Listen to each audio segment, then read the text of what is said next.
Yo, hello, it's me, Shallow+4. I've been into LEGO for 15 years and properly collecting for 11, and I've accumulated a pretty decent sized LEGO collection over those years. So I think it's about time to do a LEGO tour. I think it would be cool to make this video kind of like one of those before pictures and a before and after comparison. So over the next few years, this LEGO collection should grow a lot, and it will be nice to do a side-by-side comparison from where we started and where we finished. Now, a bit of a warning, I am in a big time crunch to get this video out, so I didn't really have time to clean the shelves, dust the Lego, so you're going to see a lot of dust, and I know it sucks, but ignore it as best as you can. So my Lego is broken into two rooms, my bedroom and my Lego room. The Lego room has all the larger displayable sets, and my bedroom has the smaller sets, but smaller doesn't necessarily mean cheaper, and that's where we're going to start. We got the 5x5 IKEA shelf, and next to that, a stack of sealed promotional sets. I'll be starting from the bottom up to get the boring sets over with. Now on this bottom right shelf, we got the Creator 3-in-1, and yes, I have two of those tree houses back there. Nothing too special, but next to that, my Singular Hobbit set and some Lego movie sets. Now, Lego movie sets I think are severely underrated. I love this one. It transforms into this and a normal ice cream truck. It's pretty cool. I love that metal beard.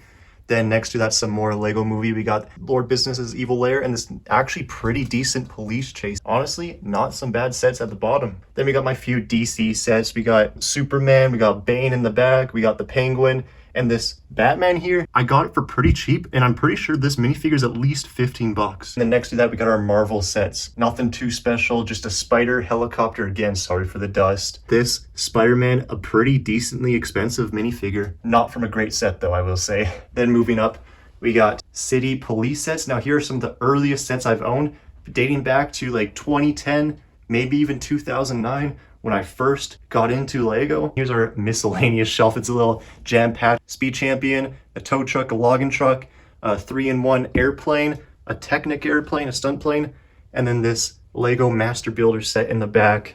And next to that, we got our two City Fire sets, a fair few fire trucks in here. Used to be a big City fan. And moving up, we got our lifeguard cubby here. Now this boat, I actually really wanted for the longest time, even though all it is one giant piece. Still sticking to the city theme is the mining.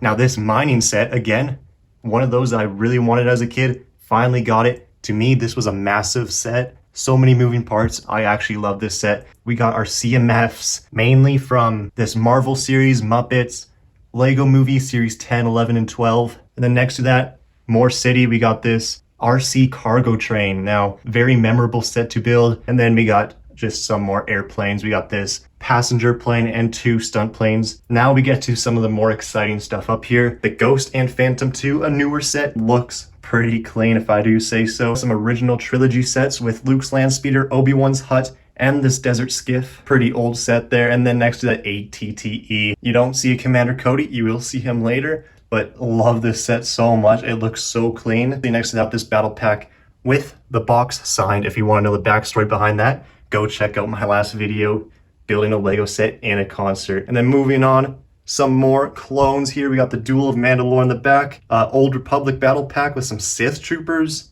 some Phase 1 clones, Walmart exclusive Bark Speeder with sidecar. You don't see the Captain Rex. He is somewhere else along with Commander Cody in the 501st battle pack. Some pretty small but nice Star Wars sets. And then we got this Mandalorian set, which I think, as simple as it is, it was a pretty fun build, not gonna lie. And then a very significant set in this collection is the 2014 UCS Sandcrawler. This Uncle Owen minifigure, I think is like an $80 minifigure. Pretty cool set, fun build too. Mandalorian, Starfighter, and in the back we got the Tracker 1 from an animated series. Got this set used, and this minifigure here is worth like $70 right now. I got a pretty good deal on this one. A Sequels, Millennium Falcon, 2012 Polybag TC-14, 2011 Polybag Shadow ARF Trooper, Snow Chewbacca. Then more Star Wars, the Duel on Geonosis with the only good Count Dooku minifigure. A very sought after minifigure. Everyone loves that one. Anakin Starfighter here. Our First Order TIE Fighter. An AT-AT. And then a couple battle packs with some Snow Troopers. Then getting to some of the bigger sets in this room. Up top, the Battle Bus. I love this set. I really wanted Lego to make this set for a long time, and they finally made it. Instantly bought it. Optimus Prime, Bumblebee. Transformers is one of my favorite Lego lineups. I think it's so creative how they actually transform. and I think they look fantastic. A buildable helmet, the Mandalorian, nice and clean, next to Grogu. I love buildable figures, they're one of my favorite builds to make. One of the newer versions of R2-D2, the Gauntlet, Captain Rex, and there is the Phase 2 Captain Rex from the BARC Speeder there, next to the helmet. Same with Phase 2 Commander Cody, next to the buildable head. They're very well shaped. They're very fun builds. Some of the most underrated sets I'd say are these buildable heads here. And in the back you see we got the London Bridge, one of the first larger sets I've owned. One thing about that set is it didn't come in big numbers. You had to have all the pieces out at the same time. It was kind of odd. Then we got the UCS Slave One next to the newer UCS Jango Fett Starship. I did a review video on that if you want to check it out. Along with this UCS Slave One, you get the Boba Fett with printed arm, another very expensive minifigure right there. I love it. Carbonite Han Solo piece. And then we got this Up House detail build, pretty small, pretty cheap. Gotta love the minifigures. That makes up the entire 5x5 IKEA shelf. Then quickly scanning the sealed promotional sets, a lot of just Christmas promotionals.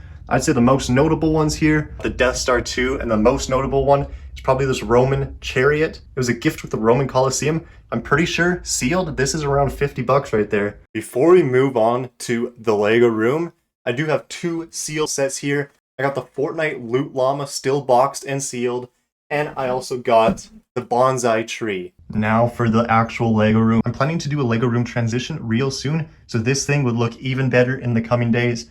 Subscribe to stay tuned for that. But starting on our left here, I haven't really shown much of this area, but we got the 10,000 piece, 5 foot tall Eiffel Tower. Not the most fun build, but man, is it rewarding. And next to this, starting at the front row here, we got the bookshop. Got this one used. Assembly Square, sadly, it is a bit yellowed, but I'd say it was one of the more fun builds I have ever built. I really like making Lego furniture, minifigure scale. The Natural History Museum and the Sanctum Sanctorum, I bought them used. They came pre-built, so I have yet to build them. But then in the back, we got some of my favorite sets. The Ninjago City. Very expensive resale value right here. I love these Ninjago modules. They got some nice vibrant colors to them. The Daily Bugle. Amazing minifigure selection in this set here. Even though it looks a bit boring on the outside, I'd say it is one of the cleanest sets. Best minifigure selection. I'd say this is one of my favorite sets in my entire collection. Small one to break up the two big buildings on either side is the Parisian restaurant. Again, a little bit of yellowing. Minifigure has fallen over. Then we got the Avengers Tower, just like the Daily Bugle. Amazing minifigure selection. It is more visually appealing than the Daily Bugle, and I'd say it has a similar comparison in terms of minifigure selection. So again, another one of my favorite sets. And then finishing off this shelf here, we got Ninjago City Gardens, an upgrade to Ninjago City, I'd say. I built this during online school in class. A bit of memories along with this build. And then we get to the big sets. On these two heavy duty shells, couple mocks too. Starting from the bottom, let's start in this corner here with the Technic Ford Raptor F-150. I actually do really enjoy these Technic builds, but that sits right next to the very yellowed Taj Mahal. Not the most fun build. I say these corner towers are very delicate, but it was also one of my first larger scale sets. Along with the Daily Bugle and Avengers Tower, this is the third set that I'd say has the best minifigure selection. Tons of expensive minifigures. A great looking set. The Mos Eisley Cantina, I love this one. And then the Home Alone house. Now, oddly enough, this is probably the most forgettable set. I'd never really processed that I actually own this, but it's clean, it's iconic. I really like the build. I like how it opens up. There's a bunch of Easter eggs hidden inside. We got the oversized UCS gunship. It's a good displayable set. I actually do not remember building this whatsoever, but moving up to this corner, we got two small Technic sets next to the Office. Now, I remember when this one was announced, I pre-ordered it immediately. Very iconic set. It's not the best looking, but tons of Easter eggs.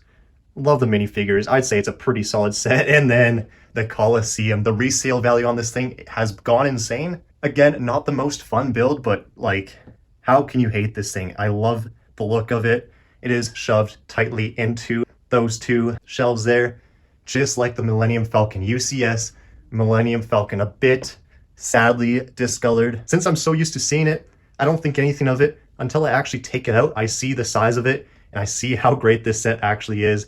You can see a little bit of dust there, but you got some original trilogy minifigures and some sequel minifigures. We don't care about those guys.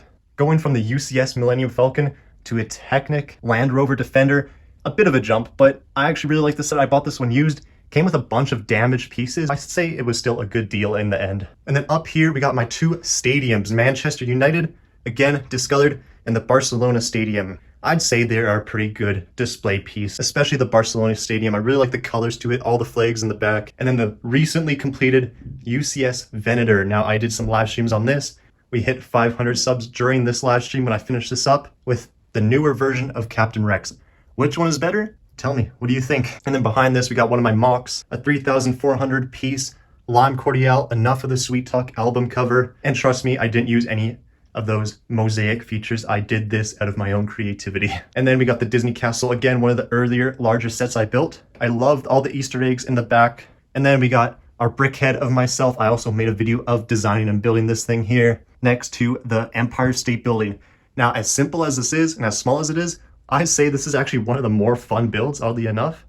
And it looks actually very, very clean. But now we get into what I'd say is the most sentimental set of my collection, the 2008 UCS Death Star. This set here I got in 2014. And when I got this set, my mind changed from Lego just being a toy to Lego being a collector piece. And ever since I got this one, I exclusively bought big sets, and that's where I got the Disney Castle and the Taj Mahal down there, is because I got this one and I really liked large sets. Now everyone loves this one, pretty expensive nowadays. Some old design on these minifigures, but yeah, my most sentimental set right there. Next to the Hogwarts Castle. Now, funnily enough, I own this set, but I've never watched Harry Potter. I feel bad for the Harry Potter fans that actually want this set, and I'm over here owning it, not even knowing any of the references in this set. It looks cool, it was big. But then finishing off this Lego collection tour is the Titanic. I'd say is the best looking set Lego has ever made. It's super clean, super detailed, and it is 5 feet long. Now, since you've seen my entire Lego collection, if you're curious on how valuable this entire thing is worth, I do have a video where I go over the total cost. Let me tell you, it gets up there. This was just a quick, simple video, and if you enjoyed this, I am a small channel. I'm trying to get up there to the 1,000 subscribers, and I just recently hit 500. Thank you guys so much for that. If you enjoyed this and you want to see more, hit that subscribe button. If you like this video, hit that like button, and I'll hopefully catch y'all later.